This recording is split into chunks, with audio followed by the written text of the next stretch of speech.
Check, check. What's up, Blue Wizard? Welcome in. Rob from Minnesota. We'll get started here, guys, shortly.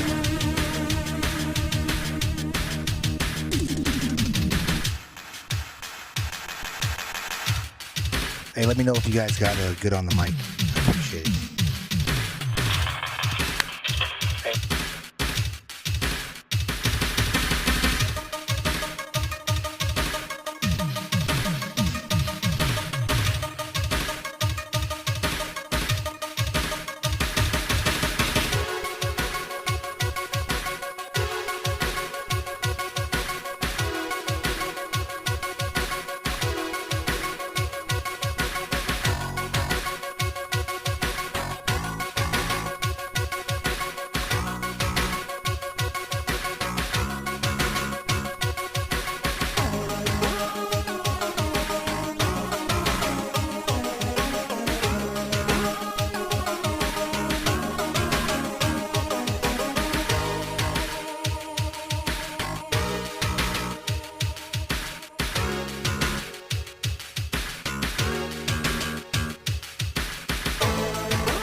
All right, guys, welcome in. We're going to get started here shortly, like 2 minutes. I'll run the commercial, and then we'll get going here with Jerry, guys. So stand by. Gotta get mic'd up. All right, they can't see me yet or nothing, Jerry. No, Brian's going to start. Brian's going to start. That's what the law says. Oh, yeah, that's great. That's great. I love it. Yeah. I got stuck behind a drunk driver coming down. In the middle of the yeah, doing this and something.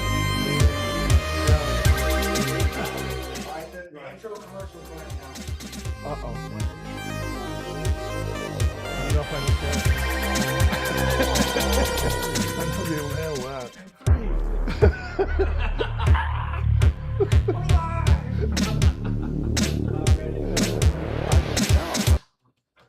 Dang, it's August already. There's our commercial. I know. I'm going to talk about that.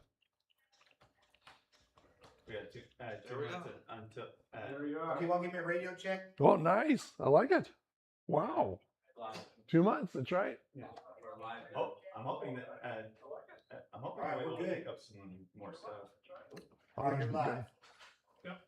Welcome to the Sacramento Amiga Computer Club meeting for August of 2026. Thank you all for coming. And lots is happening behind the scenes and in front of the scenes. So thank you to Gino for doing our broadcast today and actually making it work really, really, really well. So we do have, I'm sure, an AmiWest progress report, as well as other projects that are going on. So all kinds of stuff is happening. And I happen to be on the organizers list for AmiWest. So I see all this stuff floating by all the time. And I think since I pay for text, it kind of eats up my text, but I don't care. It's only cost me $5 for 1,000 of them. So We sent 1,000. I think I've used up about 5,000 this year. So, so not a big deal. But thank everybody for coming. We've got all kinds of things happening, and our hyper-organized crew here has them all to tell us about. Not only Gino, my wife's name is Jeannie, but also Jerry Gray, our vice president, to whom I will turn over the meeting at this point. Is that like the bird? All right, guys, let me get this mic changed real fast. Thank you, Mr. Brian. This mic up old Jerry here. All right, you're good to go. All right. You're going to give Jerry 2 more mics? Oh, hello, everybody. Hey. Let me pull the agenda up here so we can read along. And I want to pull up my mail because I've got some stuff going on in there too. And let me get my glasses out so I can see. What? I can see clearly. So AmiWest is continuing. We've put out a lot of feelers, some emails to the distribution list. I don't forget the exact count, but we've already got like 15, 16 tables reserved. And that's not counting the traditional tables for the club business and what have you. I need to get a room list from the hotel. About my table. Oh, no. Well, then let's talk after the presentation here, because you should have. I've had a table forever. I think you might need to check your junk mail, because after our last meeting, I did check, and you are on the distribution list. So you should have gotten something. I don't have any junk mail. Oh.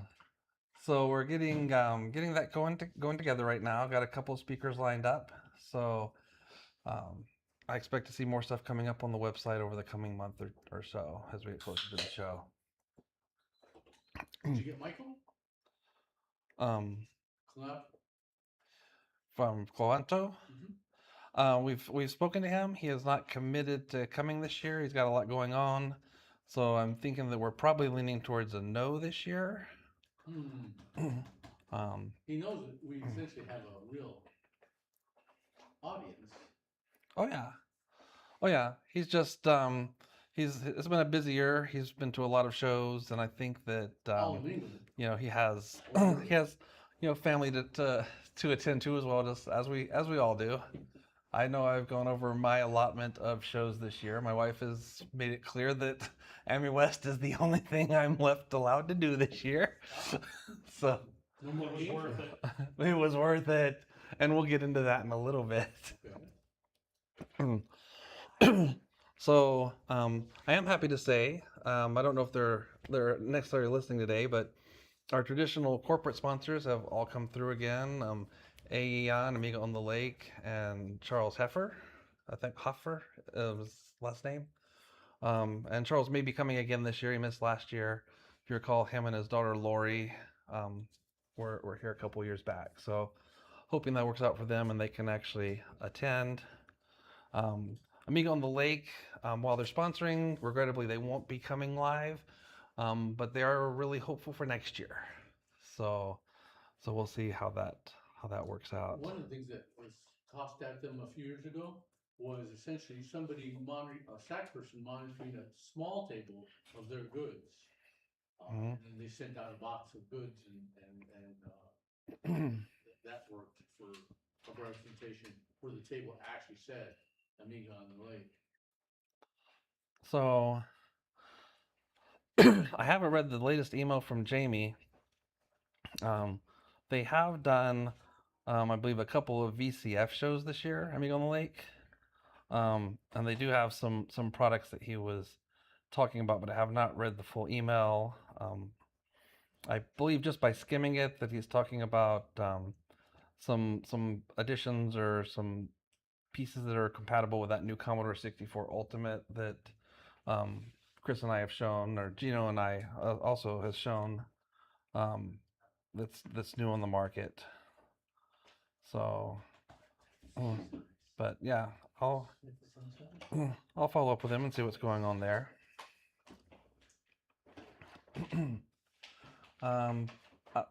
Since I'm going through my emails, I'm going to skip to the second bullet point here. I believe, Chris, you're the one that turned me on to Sean at Tech2U. Through his passion for retro, he's gotten into fixing things. The monitors that Brian Carpignano had, I gave them to him to restore and get back into the community. So I did a quick check of them, and they all were indeed broken. Broken to the point that on one of them, it sounded like there was just like maybe some artifacts that maybe a solder reflow would fix, but it was a completely dead screen as well. So it didn't look like anything was necessarily in the easy to fix category. So the Tech2U on Howe Avenue, he's got a cool retro museum, if you will, set up there where he's got all kinds of different things, be it the Commodore PET, old Ataris, the TI-99, I believe it is. Just a whole smorgasbord of old tech there, a few arcade games. So he will do repairs or attempt repairs for us, but it doesn't sound like he's really done anything in the Amiga line just yet. So I mean, I think I would probably trust the guy with, like, you know, basic jobs, recappings and what have you. Maybe he can fix some battery damage. But if we do want to take it somewhere, and I know Chris has been super generous at taking care of us for a lot of these things, but his time is limited. His list is long. So if you want to like pay someone to take a look at it, we've got a resource that can take a look. Doesn't Gino have a resource as well? He's in Colorado for now till he moves here. The guy used to have monitors done, yeah.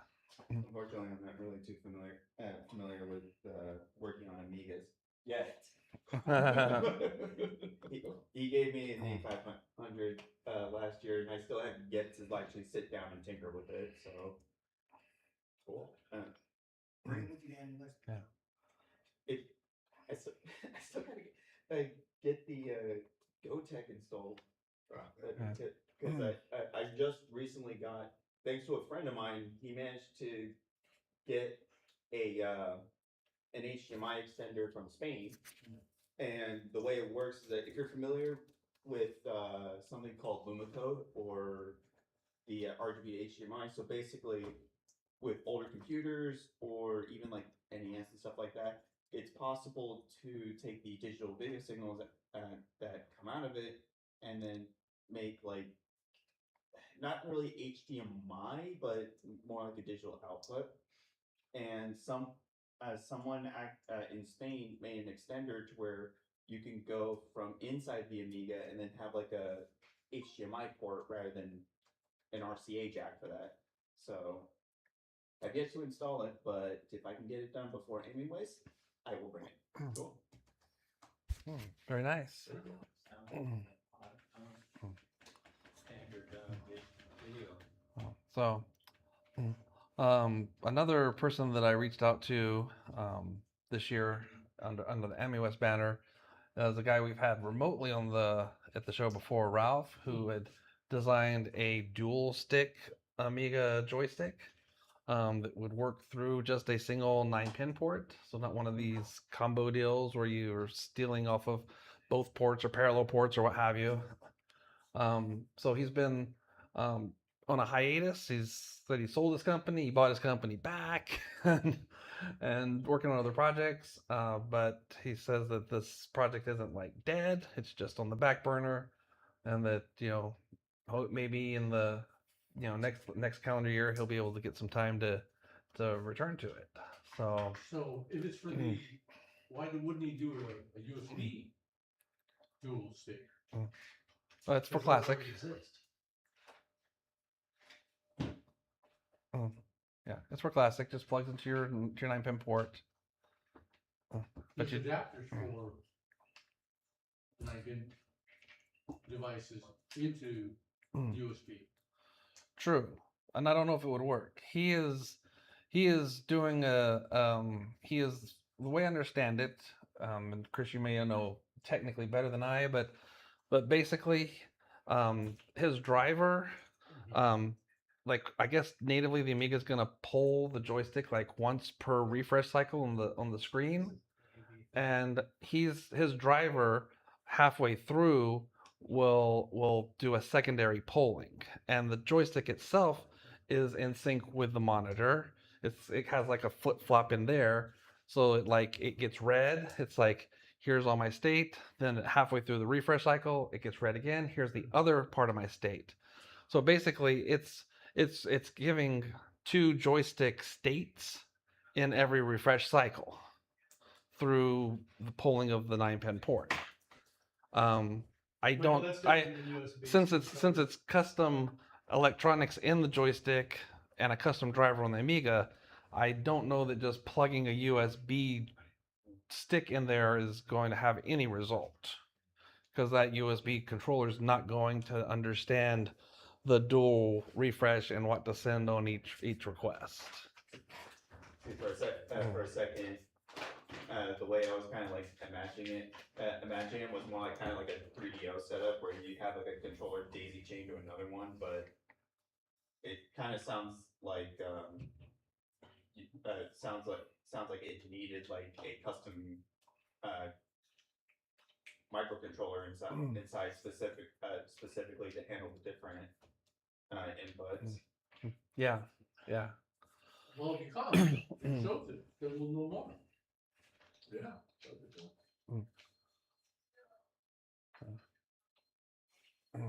So let's see here. And then something else I came across, and I thought, Gino, you might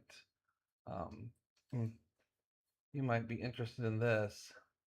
From what I haven't read very much of this at all, but basically it sounds like we had a dedicated CDTV DevCon, Amiga CDTV DevCon, and someone has found a ton of materials from that conference, scanned it and put it up on the Internet Archive. So developers notes. It's even got stuff in here in German, just in case you want an extra challenge. look at that too. But just all kinds of different technical information in here. That if you're a CDTV fan, this might find this super interesting. So correct me if I'm wrong, but wasn't the CDTV largely, the hardware itself largely based off the 812? 500, I believe. It's 500? Yeah. CD32 is the one that was Oh, based off the 1200 architecture. Yeah. Those two, I keep getting those two mixed up because, well, they're both Amiga based, so I have to try to remember which one's which. This one looked more like a VCR, Yeah, whereas the CD32 is the one with looked like a the dedicated. Jaguar-ish Yeah. something in the console. Yeah. Oh, I remember seeing a video. It's like apparently someone was having a hard time like getting it to read disk because apparently I guess the lid sensor was kind of finicky on it, so he just put a paint can on top. Yeah. Sounds legit. So yeah, I really don't know what might be special in the CDTV that they would be covering in a DevCon. I know like later in the CD32 they had the a Kiko chip added to it that did the chunky to planar translations. So I imagine there's probably something you need to know about that for I'm that not sure if it was particular hardware, software. but there was the IR receiver in the CDTV Okay. that could read a bunch of button inputs Okay. that were beyond the normal joypad. Okay. So that might be uniqueness to it. Well, anyhow, I get excited when I see people that find old treasures and scan it and publish it up there for everyone to share. Well, the Amiga CDTV itself is a treasure. You hardly ever see one of those floating around these days. Yeah, you can never, yeah, if you do it, you're gonna want every bit of money for it. Well, we had a Commodore engineer, her name is Beth. She came to several shows and showed us not only Beth? CDTV, but CDTV2. Yeah. So we were kind of familiar with a local who moved, No longer local. but she told us a lot of stuff. But she didn't provide documentation. She just showed it off. Yeah. But the Colorado meeting was supposed to be exclusive CDTV, if I recall correctly. And the process was that when you got to the conference, you got this all this stuff in binders that Beth set up. Oh. So she might be very familiar with this material. Maybe it was her documents. Could be. So events, event calendar is published. Nothing's really changed there. I didn't really get a chance to go through this month like I did last month to hunt down some good videos on different events. But what I do have is a couple of photo albums from the events that Chris, Gino, and I attended. So I've been talking for a while. Chris or Gino, do you want to talk a little bit about our exploits? You've got the photo album. I actually did not share my VCF photos, but we actually went. We went up to VCF together, which was a fantastic. Which one? The one that's I got closest Jerry. to us, the Jerry, west I got one. Okay. We're not carpooling out to Texas or anything. Oh, anytime soon. Right. So, yeah, we decided that we wanted a pilgrimage out there, and it was a phenomenal show. We only went for one day, but it is one of those type of things that you wish you could go for both days. All sorts of crazy stuff. Our day started at the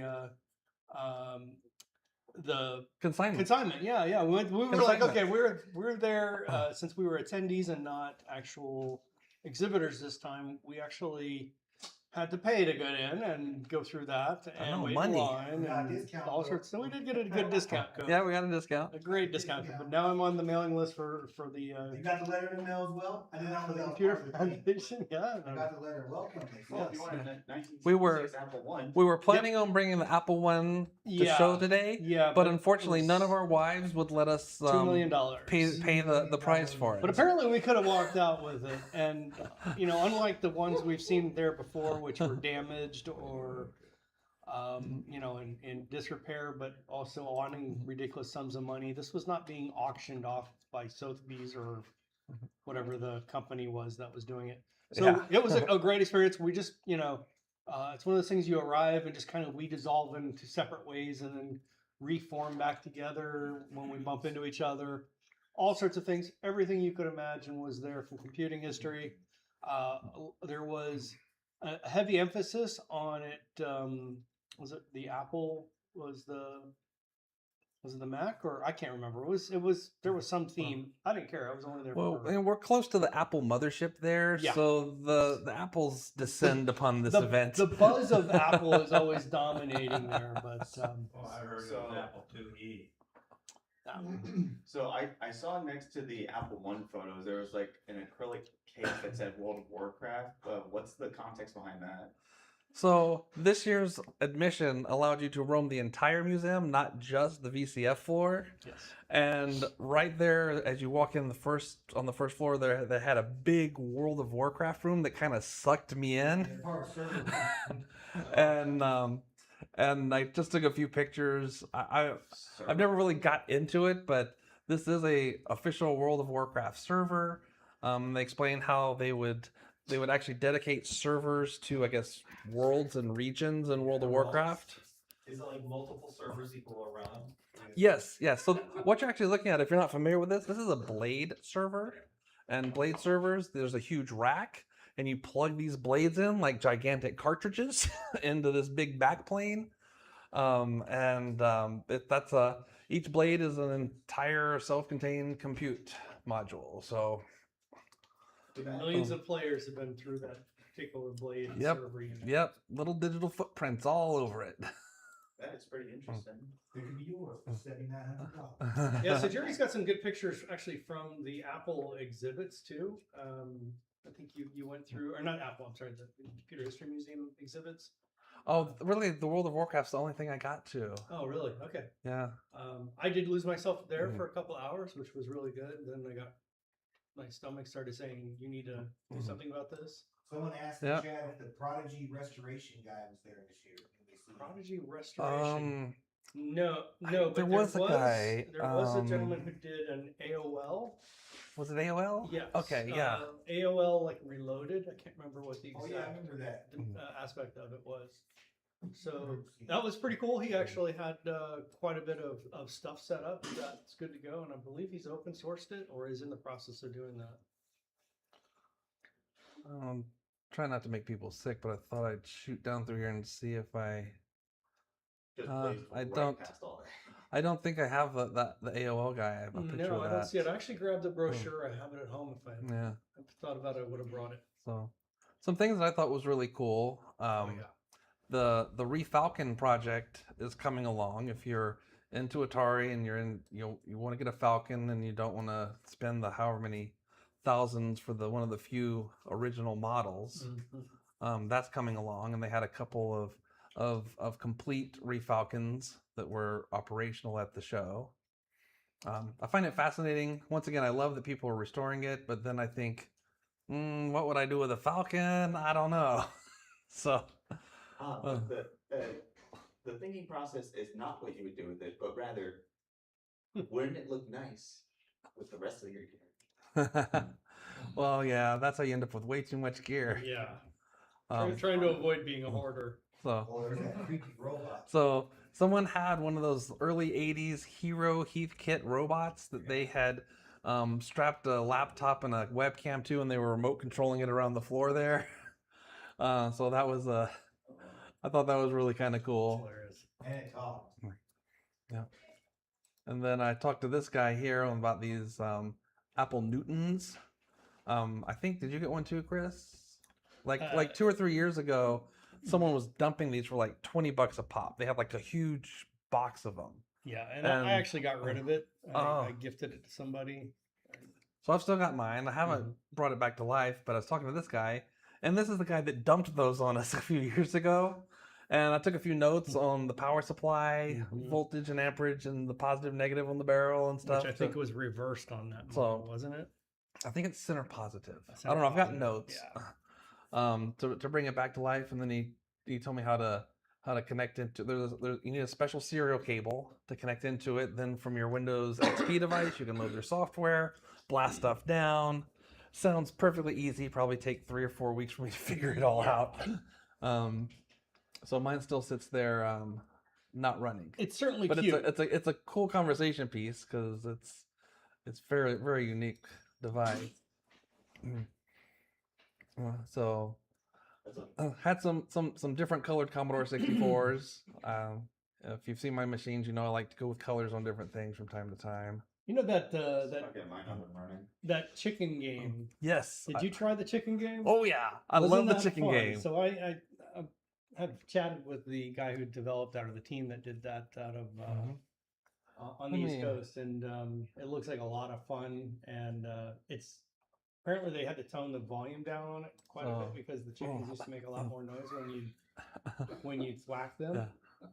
But it's one of those Simon Says style games. Yeah, I mean, I thought it was more like whack-a-mole. You've got the 4 big buttons there. You The have to game keep comes up, things are coming up on the screen, and you whack the certain button, and then the sound comes out the chickens. Yes, that's what's cool. The chickens are the speakers. It drives the speakers in the chicken. A speaker and the chickens do their thing. So it is fantastic. Fantastic custom setup on that one. Let me scroll back up here. So this was a 6800 Dream 6800, which was apparently published in a magazine back in the late 70s, and they're like, here's the schematics. If you want to like etch up a motherboard and solder some stuff on it, you can have this Dream 6800 computer. And this guy said, challenge accepted.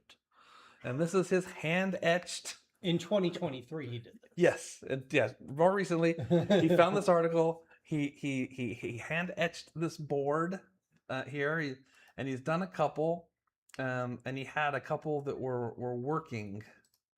So That's wild. this is one of his working models that he had up there. I mean, if you're going to try to make something period accurate, you also want to try to do it the same way they used to do it. Yeah. Yeah, you're not sending that to PCBWay. Yeah.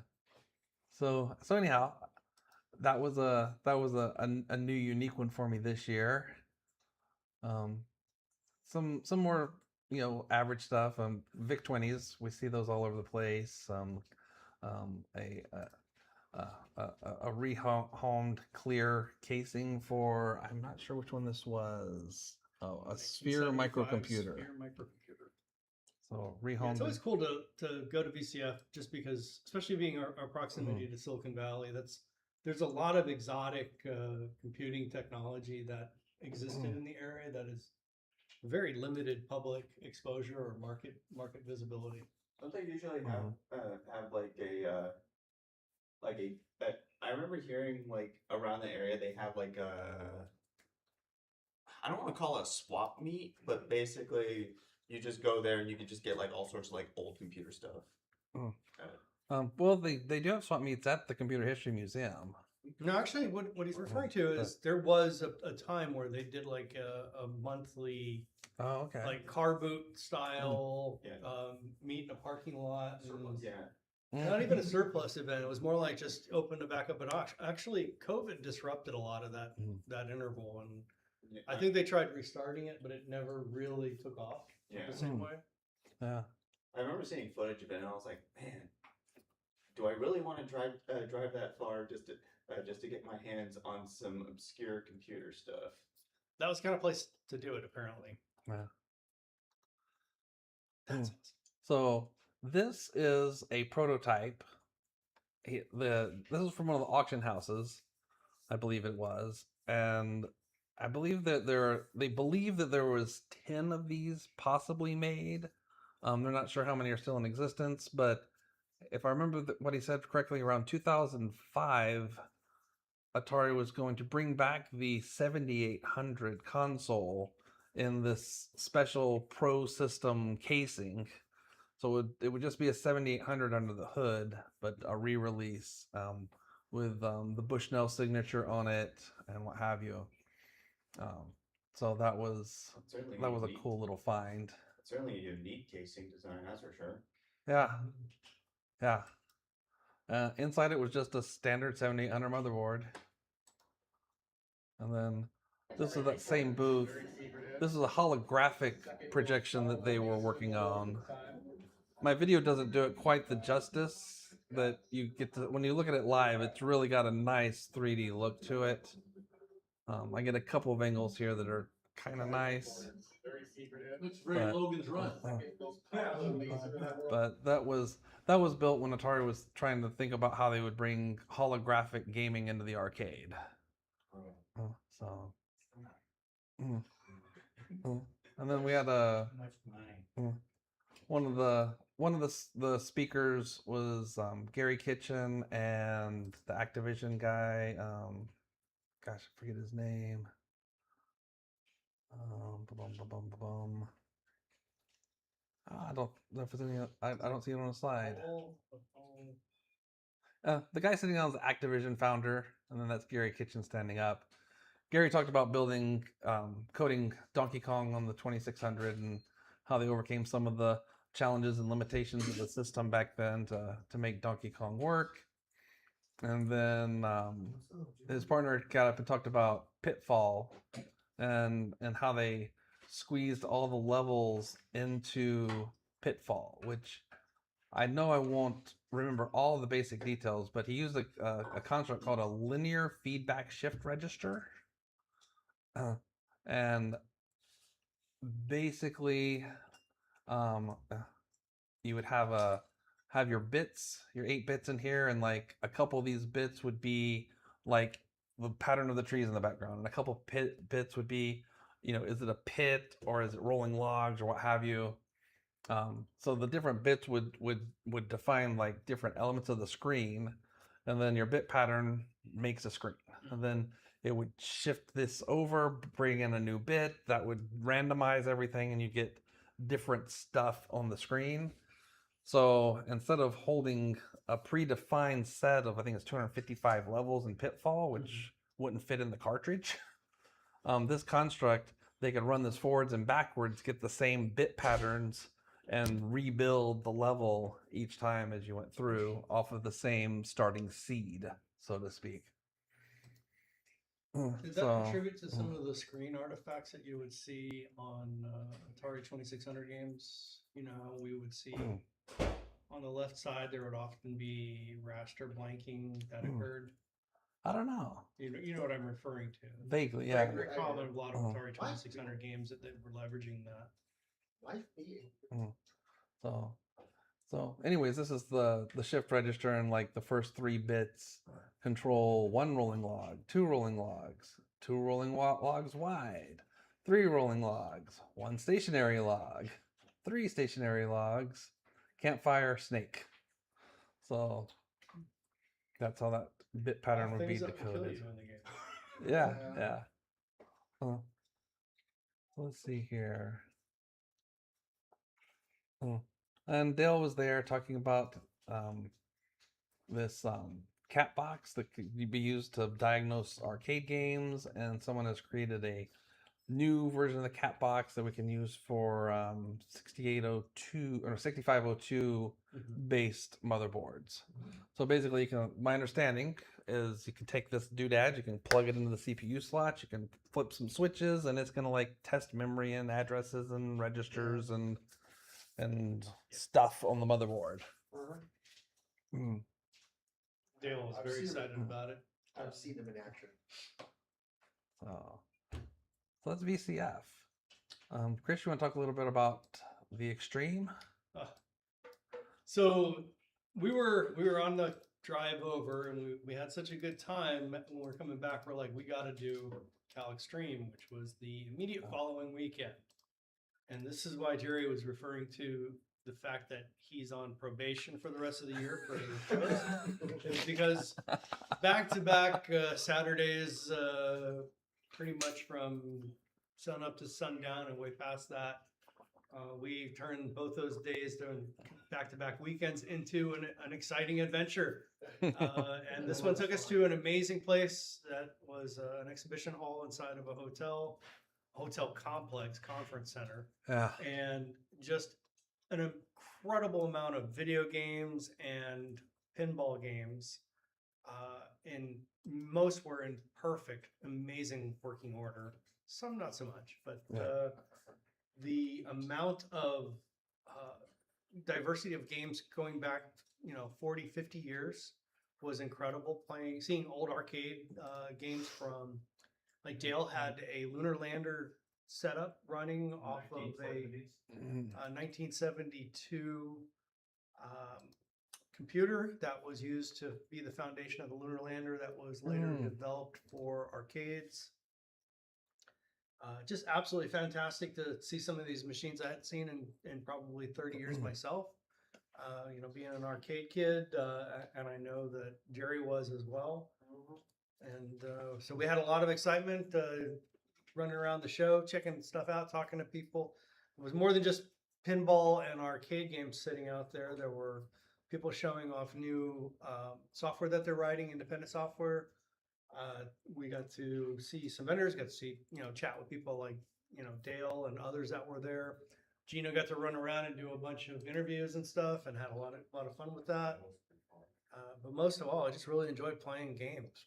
You know, purely there as a participant in it, and I think we both got a lot out of that. One of the highlights for me was, you know, refusing to leave until I'd gotten a chance to play one arcade game. That was Heavy Barrel, and it's a 2-player game. So I dragged Jerry over, who had never played it before, and we pumped quarters into that. The games were free, just mattered adding credits, but that's it right there. And we played it to finish that match, and it was fun because it's a very interesting game. The way it controls it, the scheme is only like a couple of games out there that are like that have a rotating joystick, not a standard 8-way joystick. This was one that goes 8 ways, and you turn. If anybody remembers the game Ikari Warriors, that was like that same controller configuration. Really, really tight. So yeah, we had to finish it. It was a great time. It was also, they had a corner of the room that was just filled with vector games from the late 70s and early 80s. And the beauty of those vector displays still holds up to this day. It's stunning. The quality of the screens that they had on these machines was through the roof. Playing full color Tempest and Star Wars and Star Castle and a bunch of other games. The Armor Attack, you know, an Armor Attack that was in pristine condition from like 1980, which was phenomenal. Major Havoc, which is probably one of the, I think Major Havoc may have been considered a flop in terms of arcades, but it's actually a very brilliant game, and the absolute clarity of the vector screens is incredible. Yeah, it was amazing. You'd have to see it, but the vector corner, those monitors, they had them in such pristine condition, super sharp, super bright colors. There's some real genius people that work on this. Yep, I have a feeling that because these things don't age very well, that somebody is sitting on a secret stash of them. that's like a warehouse filled with these old vector monitors, all in new boxes, just waiting for the next Major Havoc to fail. Well, it's like But you and I don't have access to them because we're common people. yeah. Well, the one guy had one of the major arcades on there said he had, for every 10 machines, he had probably 12 extra spare boards. And he ordered them, and he got that from one guy in San Diego. They all were telling us, like, order more than one, you know, order the case, but order more than one motherboard and parts.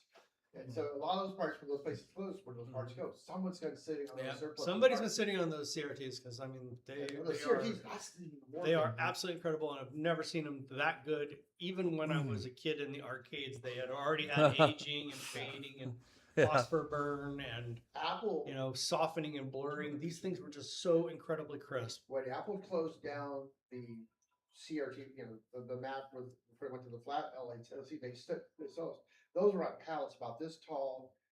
There's like, I think like 10 to the top, and they're all just layered down with foam. They sold those off one place. They're back here in the US now, and people are hunting them down, but they're somewhere in warehouses over here. There's like, there's tons of them. And everything.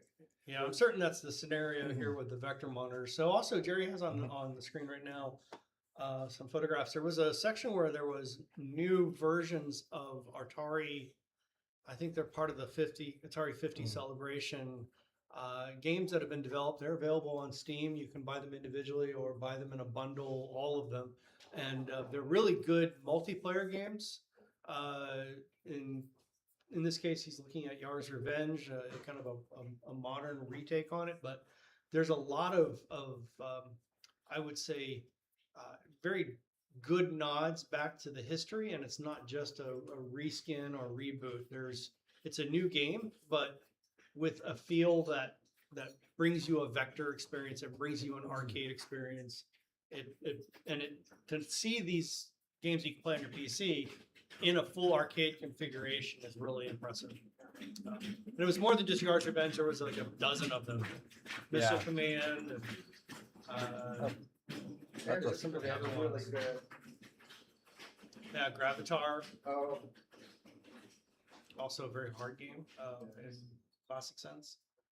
Asteroids. Yeah, the Asteroids remake was fantastic. I wonder if Aka R was there. That was originally a unreleased quotation marks there. Atari arcade cabinet. It was said that like the original, there were only like 4 known cabinets to exist, and there was this whole spiel where it's like it got dumped, and allegedly someone quote unquote stole the ROM from the cabinet because they posed as an arcade technician. It somehow was able to dump the ROM without the guy noticing at all. Hey, why do you jump around with that? that's what the guy was alleging. That's like someone posed as an arcade repairman, went into his cabinet and specifically dumped his Aka R ROM set and then released it online. And that was what the arcade collector was alleging. Sounds like someone paid some money to do that. Yeah, but the interesting thing about that is that because it got dumped online, it ended up back into the hands of Atari, who released it with Atari 50, and then they did a reimagining of that on Steam, where they really played into like kind of the psychedelic aspect of it, because it was the reason why the game went unreleased is because during testing, the second cabinet that was next to it was Robotron. Yeah, I think that kind of explained why it didn't really go very far. Yeah. So another thing, and Jerry has this queued up because I think you want me to talk about it next, is that Dale Luck had an incredible collection, and I didn't know he was into this sort of thing. But he had an incredible collection of cocktail arcade games, I never played and that version. there's maybe what 20. Well, I think the reason why you've never seen this version because I think there's less than 20. No, there is only one. That's right. There was other ones that This were. is the only prototype that never went to Ever. production. Yeah. And, I and do yet it actually has custom. It's not just shoved into a cocktail cabinet. There's actually code that was written specifically for this. Wow. They had to do like months of engineering to be able to develop Yeah. the ability to flip the screens. So that, because it's 2-player, there is like an alternating player in it. The fact is that when it flips over, you just can't flip the y-axis. You actually lose the ability to do the score tracking and having it readable. So yeah, there's a lot to it, and but yeah, the Battle Zone, and there was a maybe 19 more that were also like that, right? Yeah, I'm trying to remember the one that he had that was the one of 10 that was right next door to it. I didn't get a picture of it. Was it a Mega Race or? And But anyways. Gary and I had a lot of fun playing football. Oh yeah, You remember that arcade game that used with a big trackball? Big trackball, right? And it used the X's and O's, kind of like the nomenclature for that, on a large cocktail, and I believe that was Dale's or somebody that was Dale's. associated with Dale. And Jerry and I probably had too much fun playing. Yes.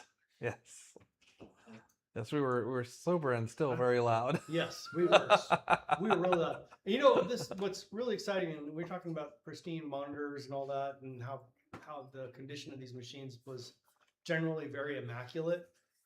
This was a completely hands-on, no adult supervision type of scenario where everybody was just encouraged to just play them as you would have, Yeah. some cases kind of Everything's rough. free play. Yeah, everything's free play, but like, there's no way to play that football game with enthusiasm without really going to town on that trackball. Yeah. And you know, if I saw somebody handling my Amiga that way, I would be like, no, what are you doing? It's too rough. Be gentle. It wasn't like that at all. There, it was encouraged. So. And then once you get separated from your friends, you're never gonna find them again. Yeah, I saw Gino like twice the whole. I walked around the for like an hour trying to find him. Like, man, this is ridiculous. Like, That's our so it's up, down, upstairs, downstairs. Like, it's just all over the place. Mm-hmm. And unlimited free play. Unlimited free play. Man. Yeah.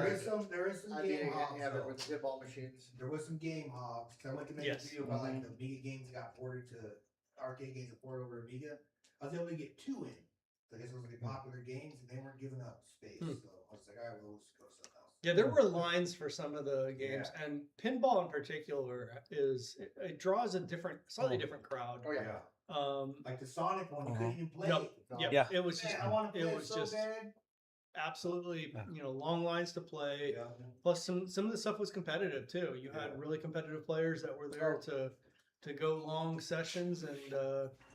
Well, upstairs they had the pinball competition, and it was like guys just there playing for like 4 hours, I guess, nonstop in one game.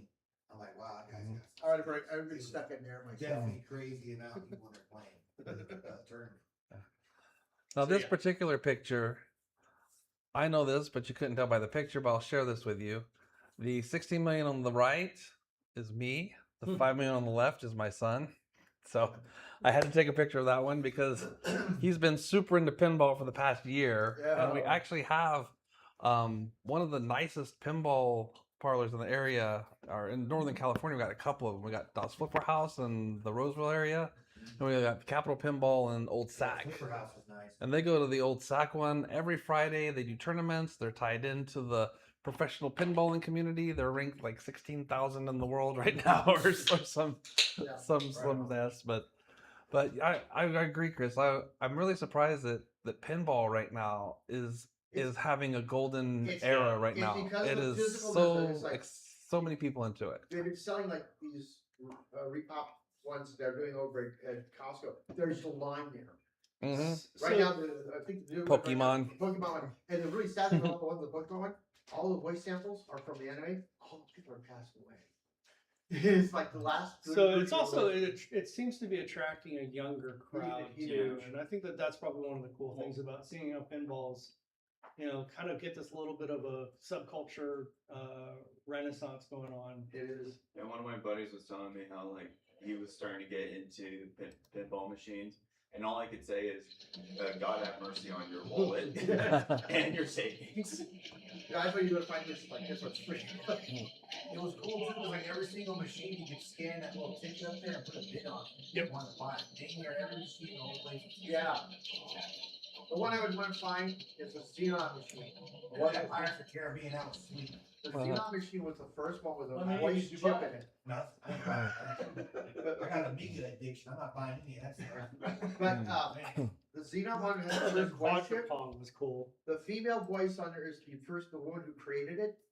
The male voice is an augmented version of her own voice. So you have this male and female voice on there, and it's like she's out. She's doing a musical. I don't think we took a picture of it, but there was a actual mechanical palm. Yes. Oh yeah, I to see. play. That was cool. Which, when I say mechanical, I mean you're literally you have a controller, And the thing but is you're moving a Like blocks physical of ball. wood. And I'm not sure how they're doing it, but there's the puck that goes back and forth and bounces up the walls. Is like there's some kind of electromagnetic handoff of it, so that you get a full tactile experience, good and bad. Yeah. Defenders. I had not seen this one before. This is head-to-head pinball. Yeah. Oh. And there's channels where you can feed the ball to your opponent and then back to you. Yeah, that's pretty crazy. And then when I finally got a chance to play it, and broke. it came back around, it had failed. So they had to Yeah. The rarest ones are the early ones that had like where you could win and they had holes in the thing there. Birdman has only 3 that probably still exist because during certain prohibition they smashed a lot of those. They were for gambling. And pinball came back without that type of competition. So Jerry, that brings up thing for AmiWest. There are several arcade games that are in software for the Amiga. Would you think or consider that setting up an arcade table would get, 4, 8 games, whatever, and people could play the pinball version on the Amiga? This is that popular. So, pinball specifically, or just any arcade? What's your vision? Well, since you're showing all these arcade machines, and we know that there's software that runs on the Amiga that is the same game, just on a screen, we can set up several and play the different games, or even because you can load different ones into the Amiga, you don't have to have the same games on all the whole time. Would that be a popular or possible popular AmiWest draw? Could we advertise it, say not only do we have AmiWest, but we have the pinball game machine thing? Well, we definitely could look into that. Yeah. It sounds like you guys really liked it. So would it be something that we would pay back to AmiWest if people would come? Because one of the things that happens is people come online, but they don't come physically. But if there's something to do like this, maybe they would get excited and come play. Maybe even see it on Saturday and then come on Sunday because they saw it. Maybe. Let's think about it. We can always ask Bill if he bring like some games. He has like so many games. Well, we have games available. The question is, do we set up an Amiga? Were you at VCF West last year? Me? Yes. Yeah. No. So last year, Dale had his, I guess, console, not console, his arcade system that was Amiga powered. It was similar to like a player's choice style cabinet where there was a couple games I think it could run, but it was essentially an Amiga under the hood. Well, the most famous, of course, is CDTV Pinball. We You know that yeah, that like runs- Pinball Dreams or Pinball Dreams. I don't know. Pinball Dreams, Pinball Illusion. They were all but- made by what was it? Digital. Yeah, and if you run the game on your 500 or whatever you have, Yeah. essentially your joystick becomes your your flappers, and a lot of people spend hours and hours playing those games. And I know that you guys think that the game part of the show always attracts a certain amount of people who want to come in and compete. Yep. Should we Good set job, up something like that for an advertising? I don't. I mean, a lot of people have already indulged in the Pinball Dreams, the arcade games. Obviously, there's already a lot of us that already show that when we have our machines that are running. So I don't know if there's. Well, the idea is that we would essentially find another reason for people to come to play. Yeah, that's a good point.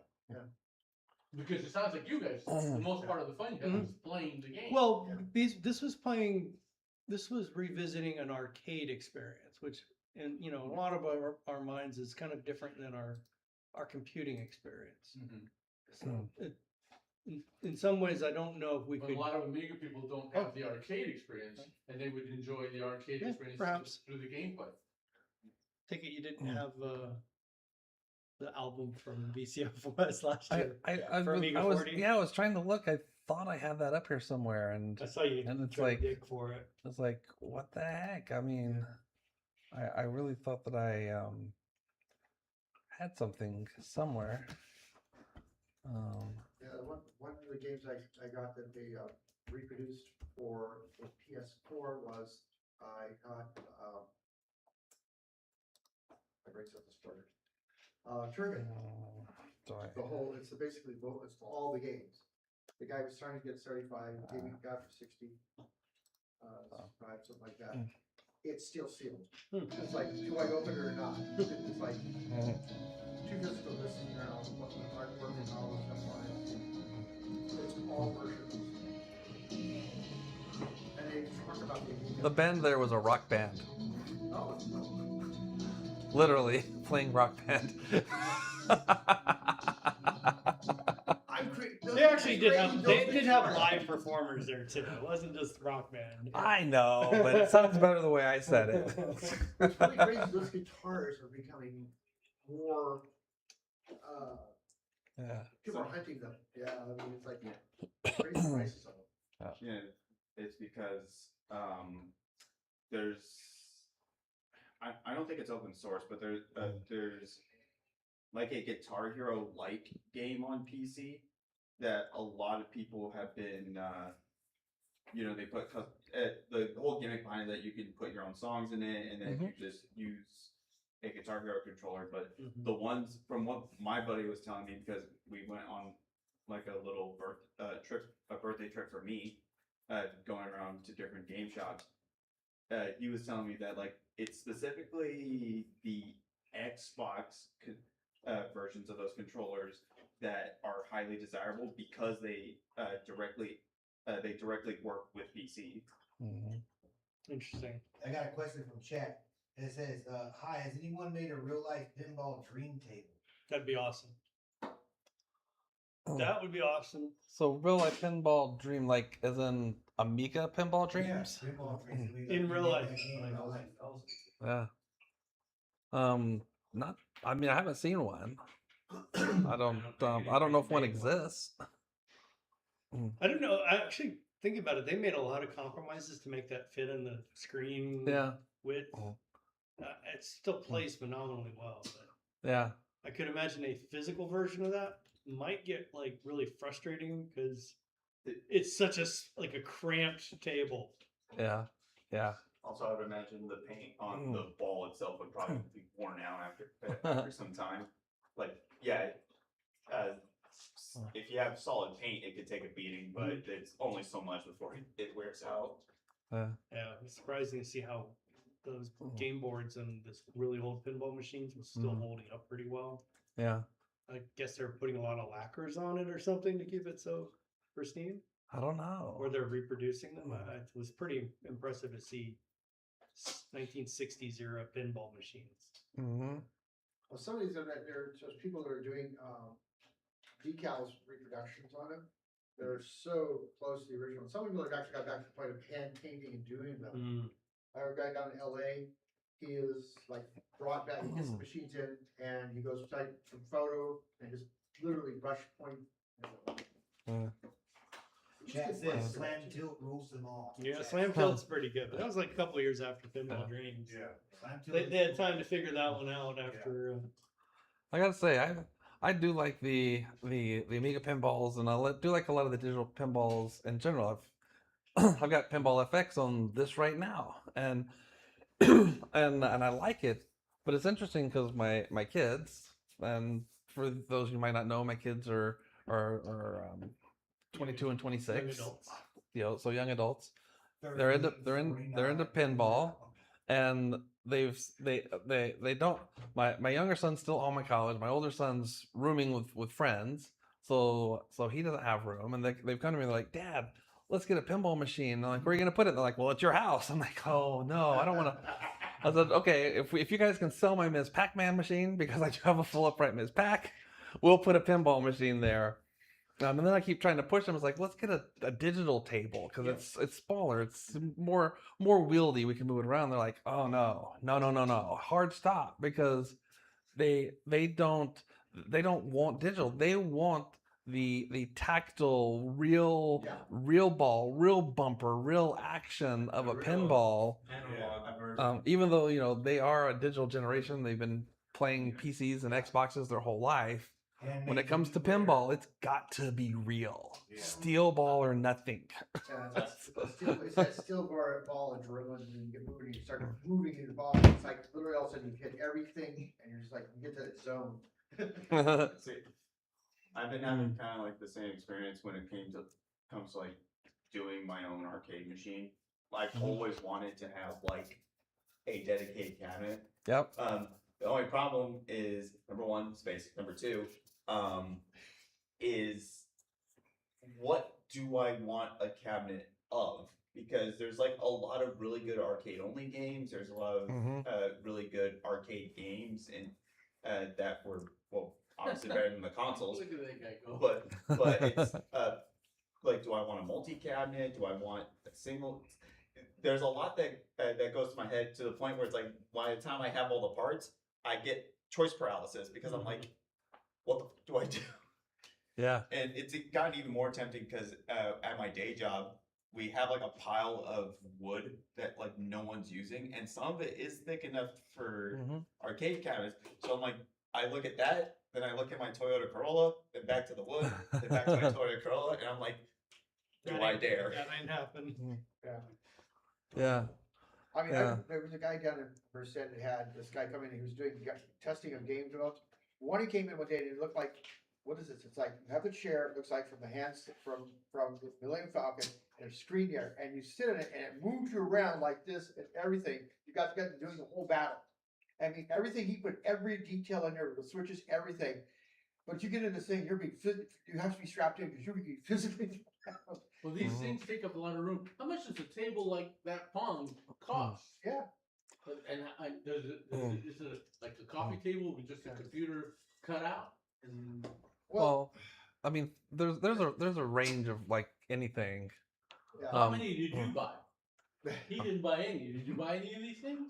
Well, no. Like I said, I've got a Ms. Pac that I haven't sold that's sitting in my house right now. I've had a Donkey Kong. I've had a Golden Axe. I've still got the Ms. Pac. Taking abuse of people setting cups on them, spillage, everything. And they're like, really, if they're done right, they're So, water. do people have these at home? That Yeah. actually, Oh, yeah. They actually Oh, yeah. play in your house? Oh yeah. Oh yeah. It's an affliction. My kids were telling me about with the pinball people they've hooked up here in Old Sac. They went to someone's home to play a tournament. The home was really this lawyer. He's got a little office up front in this office building. The main area behind is more like a storage kind of warehouse with like 30 pinball machines in it.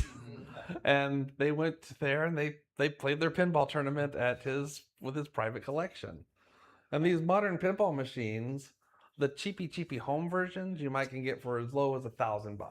The Pokemon that just came out is $5,000. Yeah. The Pro version $7,500.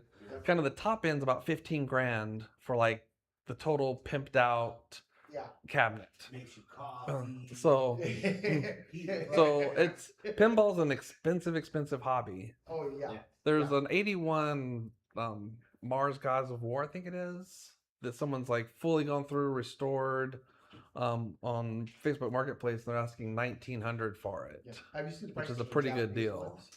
The what? Some of the Japanese ones. Those were a lot of them didn't come here. Like there was one for Mock Gogo, which was a speed racer, of course, and that one was crazy. There were So- a few Japan pinball machines, but I think one of the other things that Jerry and I don't think you had seen them before, but the Japanese arcade games that are miniature. Yeah. In fact, where he's showing right now, we'll talk about this in a moment because it's super cool. But down this whole side of the wall were all these Japanese games, and it was really interesting because of these were games that we'd seen the large traditional American style arcade machines. Except I guess because it's Japan, they have much different conception of space. These were maybe 2/3 the size of arcade games. They were skinnier, they were shorter, they had smaller screens, but they were all games you were familiar with: Asteroids, Frogger, and that ilk. But what he's got here, he's going to show was really amazing. I've never seen anything like it in my life. I'd love to play this, by the way. That was Yeah, pretty cool. this one I just have a very small clip of it. It took me a minute to figure out what was going on, but basically they're bowling, but with a little pool table and pool cues. Yeah. And the idea is to on your shot, on your break, to get them all in. That's the strike. If it doesn't go in, it'll feed you a second ball, and you can go for a spare. And on the top left, the little screen there does your standard bowling scoring for 10 frames. And I wish I'd had a longer clip, because what's amazing is if you think it through, it's like, okay, like with bowling, what do you do with the garbage left over? You've got the arm that comes down, sweeps the stuff away. There's mechanics in the back that are putting pins into the machine that drops them back in, what have you. This little guy, you can kind of see at the beginning, this little like rack lifts up, but this entire table pivots down, lets the balls roll off to get the garbage off. It comes back up, the rack comes down and meets it. It levels out, the rack lifts, and then you do, and then on the side there's a little hole where the little whatever's going to be your cue pops out, but it's just one of the balls that pops out, and you play, and and they were saying this was this was on the Japan wall. Someone saying, yeah, this is from Japan. No idea what this one might cost to get in your house. Or even Definitely takes up a even lot get of into room. the country. Yeah, I mean. You know, it's actually for size, it really was not that big.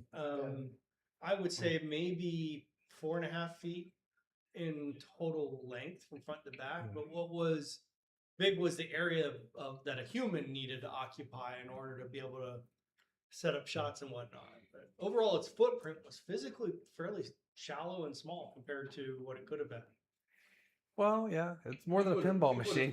It's more than a pinball machine. A pool table needs like a whole room. Oh yeah. Yeah, and very heavy machine. You know? Well, yeah, and you have to be able to go all the way around a pool table, and this you just need to be the one side. But yeah, you So could tell totally it had reasonable. a CRT Totally on it. reasonable. Yeah, I love the fact It that- had a CRT screen on it, so that kind of gives you a hint at the era. Mhm. Yeah. It probably was 80s or 90s era. Yeah, I would say for late this. 80s, early 90s. Yeah. I know one of the guys that owns the one of the Pacheco palaces, and he has not just the Pacheco machines on one level, he has all the American and Japanese arcades. And he's still in business. God. So there were a couple indie games that were also being showcased there, and there was one. I think was it Pedal Panic? Was that the Amiga one? That was a Commodore 64 one. C64. Went home and bought that one. Oh, you bought it? Yeah. I just added it to my wish list, but there was another one in there that was an Amiga game. That was being Lots of rhythm games. Called oh, a yeah, rhythm I section. ignored like the whole rhythm game section, but Mm-hmm. that's its own. Just like pinball has its own culture, it's So what? definitely got it. I'll say the one amazing arcade game I ever saw is the Dance Dance Revolution. You put those at a convention where there's nothing but anime nerds or gaming nerds, you put that out there, you're getting the exercise. They don't believe they don't. Work. But I watched a guy bring in 4 machines to one of the anime conventions. He made probably around $5 grand in less than like 4 hours on There it one is. machine, and he I had didn't see it at first. It was a DEC GT40 that was. This is The from Lunar Dale Lander. Luck's collection. wow. With Mhm. the lunar lander called Moonlander, and I think is what they were referring to it. But what's interesting about this, other than the fact that you're playing a lunar lander game, is that it was completely light pen operated. I don't know if you can zoom in, but there is a light pen vertically sitting on some zip tie clips Yeah, right there. right there, and you know. This is even the modern mental programming and muscle memory that we have. So if you tried this out, the intuitive thing for us now in the 2020s is that you want to click and drag or double click or just interact with the stylus, but it didn't work that way because this is a light pen. It doesn't have a button on it. It doesn't know when you're touching the screen or not. So you had to get the light pen positioned over that vertical bar on the right. And once it was like at that scan line, just the right area, then you could drag it up and down to control your thrust. You want to talk about an infuriating user interface. That was it. And in order to rotate your lunar lander, you had to use those 2 little arrows underneath it. And again, the intuition, because of modern technology, we want to click it. We're like, why can't I click it? So that just clicking doesn't work. You have to wiggle it above or below the arrow for you to turn it clockwise. And of course, it's maybe 50% of the time it actually picks up your intent. It's funny you bring up the Not whole for sale. Not for sale. It's funny you bring up the whole like kind of modern mentality kind of thing. Recently, I bought like a few quote unquote broken consoles, and the listings were always saying it's like powers on, does nothing, and we're not talking like PS2s, PS3s. No, we're talking like Atari 2600s, NES, and Super Nintendo. Does it have a cartridge in it? Yeah, it doesn't have a cartridge in it. It works fine. So it's like, oh Yeah. my! I'm like, how old are you? And so I was like, the guy was like, oh, I'm like 22. I'm like, that explains a lot. Yep. Probably found it like their dad's Yeah. attic when they're doing a clean out or something. Like, and then I say like, no, these don't have menus. They don't have user interfaces. This is a time in which your user interface was whatever the hell you put in the cartridge slot. I got this computer. It has this game where there's a hand holding a floppy disk. I don't know what to do next. Good. Why won't stop clicking? It won't stop clicking. There we go. Just thinking we'd strayed pretty far from Amiga there, so it's good for you to bring it back in. I was kind of hoping that I don't know if it was Dale or RJ Michael or someone that last year at VCF did have that arcade cabinet that was powered by an Amiga 500, I think. That's the one I was referring to. So I was hoping that he would have that out, That but would've been cool. I didn't see that one this time. So, And they were kind of like fairly low-end pub game style games that were on it, like a bowling game. Your hand signs keep like activate the AI camera, like you like go like this. It's like, I've seen someone take a Neo Geo case and put some different games or Amiga games into it. I'm like, this is the Neo Geo. They said, Well, considering the value of a Neo Geo right now, yeah, well, they had kind of like they traumatizing. found an empty case and they just put it up. I hope it was empty prior. Yeah, it was well, that's what they said. They put the case empty. Well, by the Gino, side of the roads.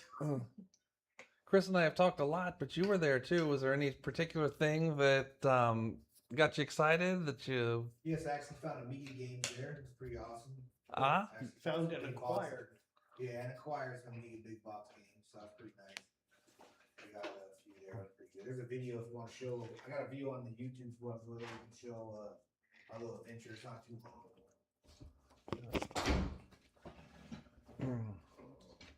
Let's see here. Hey, look, we're live. Yeah, we're live. Let's see. Yeah, I was reading from material on that PS4. They just If you go into the playlist, it should be under our playlist, SACC.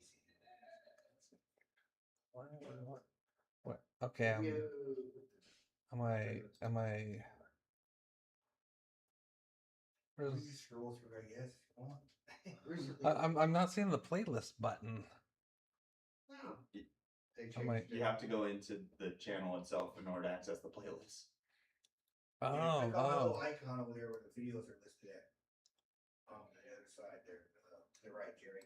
There's like Amiga 1 1200K swap. Yep. Click on me there. Yeah, Oh, there we go. There you are. Okay. And then there's our playlist. All right. Thank you. Gosh. That's an SACC one. Sacramento Amiga Computer Club. Next one over, Jerry. Next one over. There you go. Okay. Hey, Lesson, did you want to? Oh, wait a minute. Any more on top of that? Well, that's the last one. That's the last meeting. Should be. Yeah, maybe it's under Amiga Fun. Sorry, Jerry. Been a long day for me today.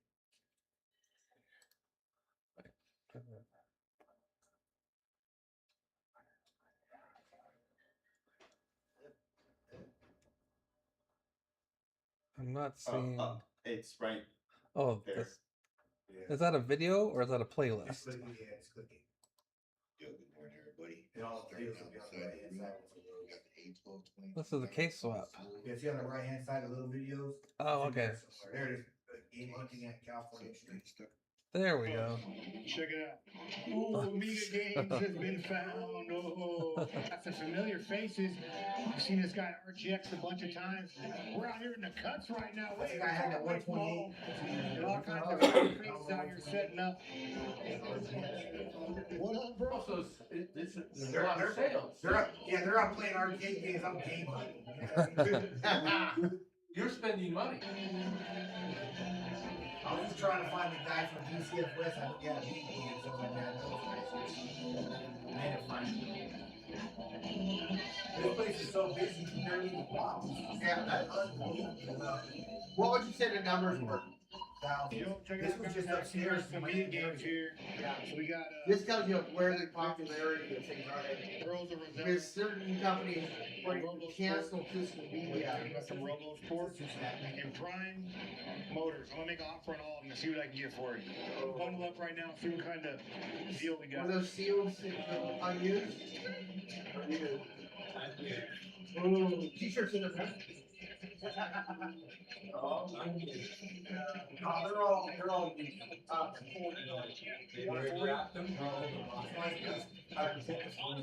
Yeah, finding the t-shirts is even harder Let than me find my finding the backpack. games. Let me get my backpack. All right, dude, let's do this. Well, I appreciate that, bro. Hey, so when I got home from VCF West, man, Yes, we had some copies of that. buy that. You know what I mean? Was that Total Radiance? Yeah, Well, I appreciate it. East West. It's the same guy you got from VCF West. I see him everywhere, it seems like. Yeah, Total Radiance. And you got I'm trying to find CD32 games. Cartridge? Same like I used to. All right, I appreciate it, man. Thank you very much. Check it out. Ooh, Amiga games has been found. Oh. Hey, welcome back, Amiga Master. Amiga Master here. Back. Yeah, yeah. Definitely found some Amiga games at the arcade show. That was cool. So then where we go, we always find Amiga stuff. Yeah. No Yeah, matter where we go, Jared, we always find it. Yeah. And I totally forgot about vendors because while there were some there, I mean it wasn't a ton. It was really about the games. They had the what I consider the main floor had at the middle of the floor had a little ring of vendors, and then upstairs where Gino was at was kind of like the band area. They had a lot of console games set up, which I meant to talk about that. It looked like based on those monitors that it's the same guy that was at our Roseville RGS Extreme. They might set have like that a up. collective. I don't know. There's a group of people that host that same bit of kit Okay. where there's all those different vintage consoles and Yeah. even some fairly recent ones. Yeah. And they set up maybe 20 stations Yeah. with an old Nintendo, a Famicom, an Atari, or Yeah. a All of them. PlayStation 3. It's that spectrum. Yeah. The funny thing is like anytime that they set up those booths, they when it comes to like the Famicom section, they always put a Mega Man game in. So it's like cool. After I'm done wandering around, I can go here and fail. So there's some vendors up in that area. Then they had that secondary area, which was where that pool table was at, and where Dale Luck was in the back with his Atari cocktail display and just a ton of stuff in there. But gosh, It was essentially 3 halls. yeah, and the little pinball room. Yep. That was maybe what 4 times, 8 times the size of this area for the It was the tournament about the tables. size of like almost Half of almost our the size of that. half of our area. But that's where they With were doing just the the, competitive pinball. Yeah, they just had like what 12 tables in there maybe for just the what they were competing on. Yep. But yeah, 3 main areas, and man, it was big. Any ideas for our show? No, not really. It was a I mean, different flavor. it's really a different focus. Yeah, it really was. Yeah, I mean, Should we change our focus? hardly No. anyone there was drunk. unlike Amy West. That sounds like a skill issue to me. Down here in the lobby, it's like 4 in the morning, just drinking everything under the sun. Yeah, no open like passing around a Scotch bottle or anything. Too many children. No, it was So- definitely a family type of a very family atmosphere. Yeah. And I mean, we did like Chris said, went up just did the one day, but and we left early. I mean, this event I think went until 1 in the morning, which is quite a long time for the exhibitors to be around manning their gear, at least for the people that were like Dale. And then it kicked off the next day, and I think that we probably could have found something to do for 2 full days there. Easily.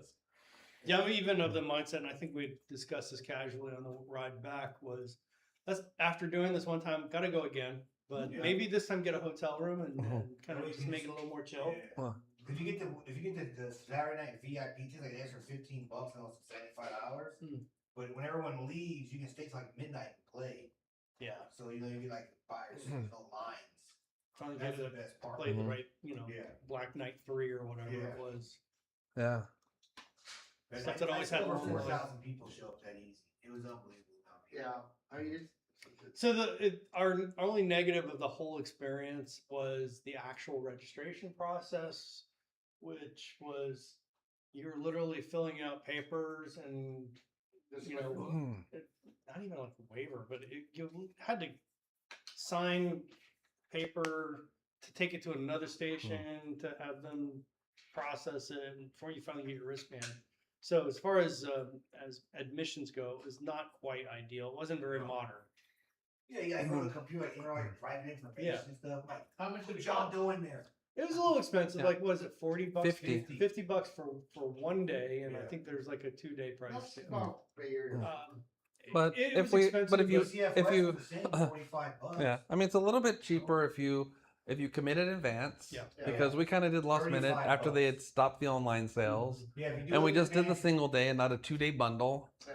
So, Yeah. so you know, the price per day I think can get pretty, you know, That storage area I always forget what gets their more pricing expensive. was, but I think it's more like $30 a day if you commit to 2 days and go to both. But And if you think about it from like a dollar value, yeah, 50 bucks sounds expensive, but you know, 50 bucks is you. Well, Disneyland's 100. Well, That was it's like 150 bucks now. well, we spent Well, $10 that's in something quarters you just can being Yeah, that game. Wow. exactly. No, this was cooler in Disneyland. Mhm. Way Oh, cooler. like, So, Well, it depends on what you're into. Arcade games. yeah. that's it. Yeah. I Good went recap. to Disney and we did all the rides over and over again. Can't do that now. You can do the lines all over and over again. Yeah. More expensive than Oh. before. So, so yeah. So, Definitely going again next year. okay. Okay, you All guys right. are gonna go. I'll have to All right, so. start what- working on how my do we kitchen make pass AmiWest- now. Yes. How do we use these good ideas and make AmiWest better? Yeah, like I said, I don't know that there's much there that I would translate over into AmiWest. Marketing, Mm. being online, bundling. We already do that. Just go there and have Yeah. fun. That's all we want to do. Go have fun. To not have any responsibilities for a show or our own exhibits. Just to go there and soak in the moment. And we did it. Yep. Yeah, it was VCF West and the show. We were like, all right, dudes, we're just gonna kind of have fun. But let's face organize it. Nothing. Well, that's because you guys you run your table, you run the show and whatever. So you keep running all your table and the show and other things. So you guys are always at AmiWest because you are, protagonists of the show as opposed to, people who can come in and just run around. But I'm talking about how do we make it fun for those guys so they want to come and not just go online for Bill Bassari's thing. Well, what you say, it sounds amazing, but there are some logistical realities. One of which is, with what we do today, we fill this room. If we attract any more people, fire code will not allow us to let them in the door. So, if we are successful, we need to find a new venue. And plus, it's free, so people can come because of that, I think, too. So, That's the other problem. and I did a couple years ago go around looking for new venues. It's surprisingly how incompetent people are at their jobs. That was in the middle. That was like at the end COVID time though. I mean, it was like No, this was after COVID. like 2022. People were still like I'm like, hey, all the good people. can you give me a retired. quote to rent out all this ballroom space and sell 50 rooms for the weekend? And they're like, sure. A week later, is that quote coming? Oh, of course. A week later, are you going to give me a quote? Oh, so and so's on vacation. Okay, a week later, are you going to give me a Oh, quote? no, they retired. And finally, I'm just like, y'all really aren't serious about renting this space out. They took the Bay Area conventions to a real hard hit in the hotels. There is hand signs, guys. Yeah. So yeah. So from my perspective, it's like we got a good thing going. Enjoy it. Keep it going. Right now, we're just trying to figure out. We don't use this space during the show. Yeah. Is there something we could do Well, we here? have in different ways. Arcade We used to machines. we put pizza out here. We put different food. Oh yeah, things. oh yeah. We've done food out here. But But I that's don't- not really Mm. no different. It saves space in there for. Well, see, like we had the banquet here. Now that we know this, we could do the food could come through here, and then we'd have more table space in there. Well, and we did that a couple years ago. And it works though. Yeah. But we're doing. And the burgers banquet's a bread. good use for that evening, but I don't want to leave our food sitting out in the hallway because we typically have Well, some things lingering around throughout the day. So that's not necessarily what we'd want to do with that kind of arrangement. But Well- anyways, we've talked about it. We've talked about bringing the speakers out here, but then that means our broadcast setup is not on the show floor. Yeah. And we do like to have the broadcast on the show floor. Yeah, and we've also seen how through traffic here with, somebody dragging a floor buffer or something through can basically crush any audio for a bit. Yeah. Yeah. All of a sudden, noise like, oh, what was that noise? Clackety, clackety, clack. Like, oh, man, it's so loud. So, Well, that's the limitation of the space. George? And if we're gonna share. George space, is leaving. We have to put things in there that won't be affected by that. So like you Yeah. said, we don't want the Bosari station out here. Yeah. Yeah. Yeah. It's just kind of isolating to have people. Whatever we put out here, just isolated from the main event. Yeah, it's something up. Yeah, So, right. Well, we maximize space in there for the vendors, or maximize space for the meetings. So that we end up with usually one side for speakers and meetings, and the other side for vendors. right. And show off stuff. Right. So do we dedicate more to vendors or dedicate more to meetings, which is more important to us? I think each year that depends on who's coming and how many there are coming from the speaker schedule. So we're going to talk about SACC Amiga, So yes. Steamiga. Yeah, Steamiga or Steamiga. I'm not sure what the pronunciation of this really is. Let's see. No pictures, no pictures, no pictures. Polish. Lots of text, lots of text. You don't see the UI, the interface for it? So That's just the download, the get page. let's see here. Do I?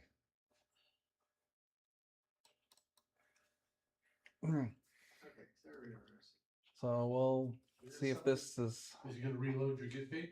Come on, come All on, right, come on. let's go Poland. There we go. So, some of you might be familiar with the Amiga 600 GS that has that nice menu system that you can upload an ADF or WHD load game, and it adds it to that main menu, makes it one-click playable, and so forth. And then obviously, if you're familiar with Steam, you've got your Steam library, you got your games, you can launch your game from there. This is, as you saw on GitHub, an open source project where someone's trying to bring that kind of menu experience for emulating your Amiga games on your PC, where you can install, upload your game, put it on this menu, and then launch this like you just saw me launch it. There's all your Amiga games. One click, and it launches the emulator with the game running, and you get dropped into the game experience. So it's a Very new cool. project that crossed my crossed my vision in the past month. So can I ask you, so how does it work when it comes to adding games to your collection? You have to have a package, like, for example, you have Roadcraft. I'm assuming you set that up yourself by Yes. doing the add game. Did you go to where your ADF or HDF file is? So you can do it, you can point to an ADF, you can point to a WHD load, you can do an installer. There's different ways you can do it. And to tell you the truth, I can't remember. I think with the Roadcraft, I just did the pointed to the ADF and let it suck it in. It found the graphic. That's awesome. So I'm not sure what database it hit, but it did find the graphic and put that on there automatically for me. You didn't have to instruct it to go like farm out that like you would. Well, with I one of the other do thumbnails. think it has the option to not do that, but by default it just did it. It's very cool. Is it cross-platform between Amiga and PC, or is this? I think this is just for Amiga. I mean, I meant the application. Is it PC only on the repository, or is it Does it? Is it more I agnostic? assumed it was PC only. GPL. Okay. Look for the listing, look up for the My hardware. bad lane is licking his pin right now. Let's see, I'm coming after those guys. No, hold on. Well, it's got a PowerShell script in here, Run so Windows. but it's Python based. Okay. Wow. That part was Python.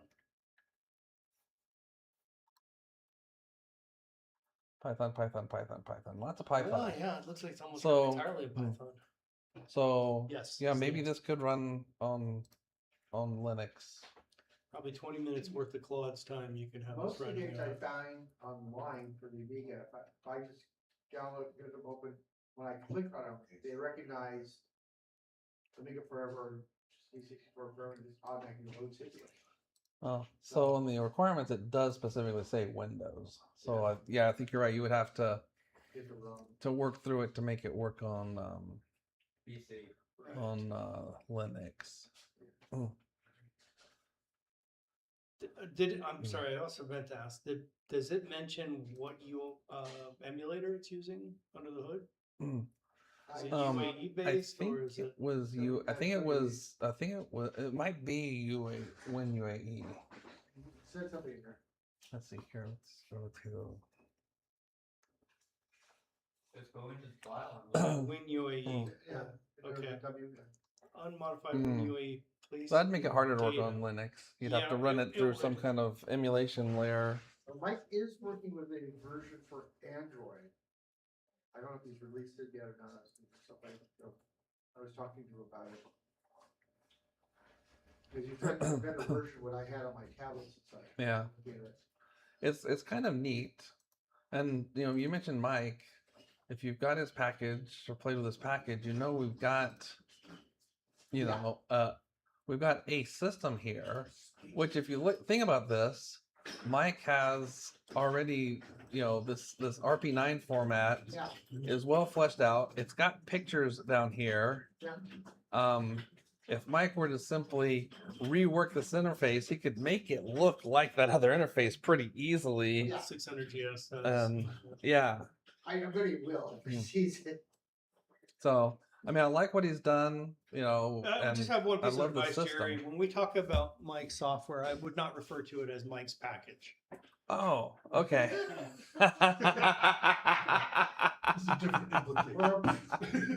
That's a phrasing problem. Praise. I want that on a shirt. How about Cloanto's product? Thank you. There we go. Cloanto's excellent product. Could be easily modified to have that kind of look and feel should they decide to go that direction.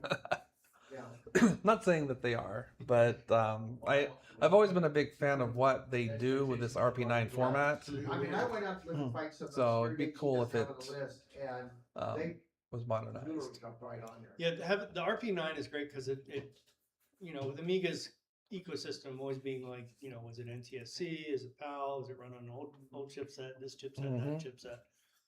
It really solves a lot of the problems for pre-configuring and packaging it up. Mm-hmm. Yeah. Yeah. It's a very good setup. Someone So in chat said you can make, I guess, with this program, you can make standalone Windows executables with it. Mhm. That's what they said in chat. So standalone with the Steamiga or with the Amiga Forever? Steamiga? So Amiga is a portable Windows application for organizing Amiga game library and creating standalone Windows executables. Okay. I didn't know that part. Executable part. Yeah, I wasn't aware of that either. So I came across it, played with it for 10 minutes, which is a tribute to how easy it is to use, Yeah. and then said, oh, I'm going to share this at the club, and I never got back to learning any more about it myself. But And I was trying to find some stuff. I was looking at the most obscure 64 game there ever was. I almost bought it brand new, the package of the computer show the beer. Rocky Horror Picture Show.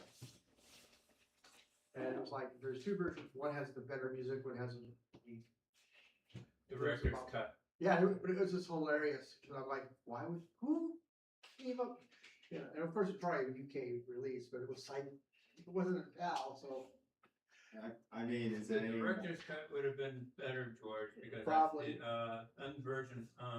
for the public, non-public to release it at the time.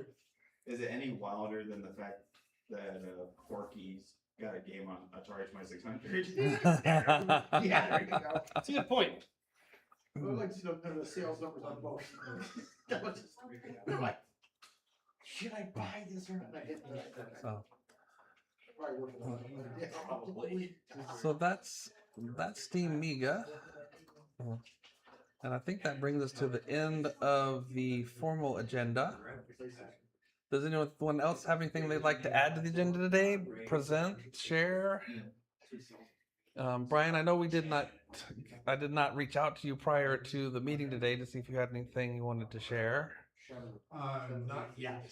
Okay. I'll probably give a preview of what I'm gonna do at AmiWest if you still want to do it. Yeah. Next month. Okay. Yeah. Let's plan on that. Yeah, this meeting kind of snuck up on me. I'm going to New Orleans next week for a few weeks, so that's been top of my mind. Just in time for hurricanes. Yes. Go play in the Hurricanes.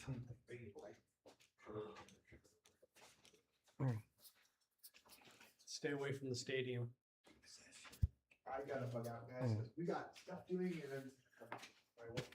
You're done. All right, guys. Thank you guys for tuning in to the live chat here on YouTube. We appreciate everybody coming and hang out with us today. We had a good little turnout. Definitely good to see everybody and all the new faces we had. So thanks for hanging out for the August SACC.org meeting, and we appreciate you guys. And once again, we'll see you on the next one. Have a good one. The stadium not a good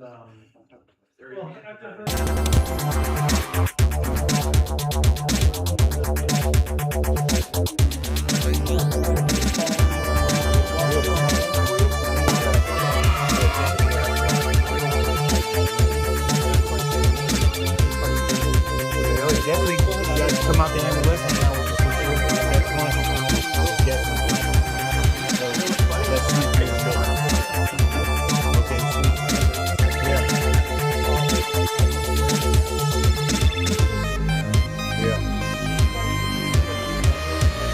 Yeah, they used to use, yeah, exactly, at the Smud building back in the day. Have a good one, Rose. Yeah, okay.